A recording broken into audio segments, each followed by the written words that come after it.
ఒకరోజు ఒక పార్క్లో ఒక తండ్రి కూతురు హాయిగా కూర్చుని నవ్వుకుంటూ ఉన్నారు. అక్కడ ఉన్న పిల్లల్ని, బాతుల్ని, నీళ్ళని అన్నీ చూసి ఎంజాయ్ చేస్తున్నారు. ఇంతలో ఆ పాపకి దూరంగా ఉన్న ఒక యాపిల్ బండి కనపడుతుంది. అది చూడగానే తన వాళ్ళ నాన్న వైపుకు చూసి, నాన్న నాకు యాపిల్ కొనిస్తావా అని ముద్దుగా అడుగుతుంది. వెంటనే వాళ్ళ నాన్న జేబులో చేపెట్టి డబ్బులు చూస్తే పాపం ఆయన దగ్గర చిల్లర మాత్రమే ఉంటుంది. ఆయన దగ్గర ఉన్న డబ్బులతో ఆయన 2 యాపిల్స్ మాత్రమే కొనగలుగుతాడు. అయినా కూతురిని కాదనలేక 2 యాపిల్స్ కొని కూతురు చేతికి అందిస్తాడు. కూతురు హ్యాపీగా 2 యాపిల్స్ని తీసుకుని నవ్వుతుంది. ఇంతలో వాళ్ళ నాన్న ఆ పాపని నాకు ఒక యాపిల్ ఇస్తావా అని అడుగుతాడు.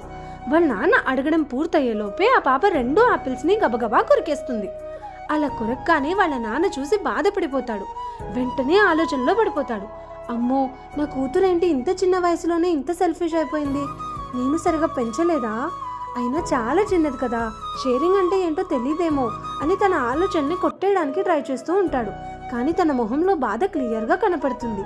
ఇంతలోనే ఆ పాప చిన్నగా వాళ్ళ నాన్నని పిలుస్తూ, నాన్న ఈ యాపిల్ తిను, ఇది 2వ దానికన్నా ఎక్కువ స్వీట్గా ఎక్కువ జ్యూసీగా ఉంది అని చెప్తుంది.